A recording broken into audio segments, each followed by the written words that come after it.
Bloomberg Audio Studios. Podcasts, radio, news. The Stock Movers Report, your roundup of companies making moves in the stock market, harnessing the power of Bloomberg data. Let's take a look at some of the stocks on the move today.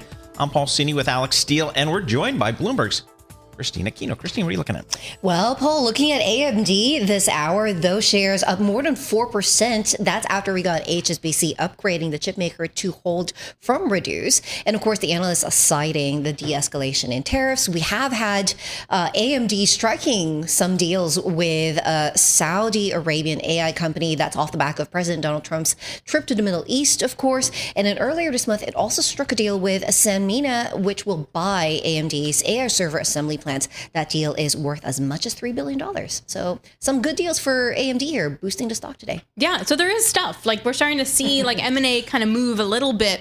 All right, let's go to Apple for a second. So the rough part for Apple last week, of course, was potentially the threat from President Trump having to move all production to the U.S. What now? Well, Alex, we're seeing a rebound. So investors kind of taking stock of what's next for Apple, right? So shares up just over 1% at the moment. And yeah, they are snapping an 8-day decline of more than 8%. That's the longest losing streak since January 2022. So after all the buzz over President Trump's comments of a potential 25% tariff on Apple, people are asking how exactly are they going to be doing this, right? Because otherwise your iPhone is going to cost $3,500, which I'm assuming nobody wants to pay. And so Bloomberg Intelligence does say that one potential way that Apple could navigate around this would be maybe negotiate more domestic spending and win an exemption on lower cost products in return. So, more to come in this story. We don't really have confirmation on where the tariff thinking lies as far as President Donald Trump goes. But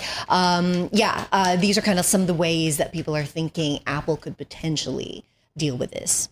Generous Motors, GM. What's the story there? Yeah, we have GM's financing arm out today with a multi-tranche bond deal. That's after they already sold more than 2 billion of notes 3 months ago. And so we're seeing GM seeing its first gain in 4 sessions, just up slightly, 0.4% last I looked. And so, we're looking generally at a more challenging car market, of course, and GM is very much a part of that. Bloomberg Intelligence citing a recent study by CarEdge saying that roughly 65% of potential new car buyers would walk away from the market entirely if payments rose just 5%. So, but they're also saying that GM is one of the companies that's navigating that and showing strong acumen in managing price elasticity and also controlling its costs.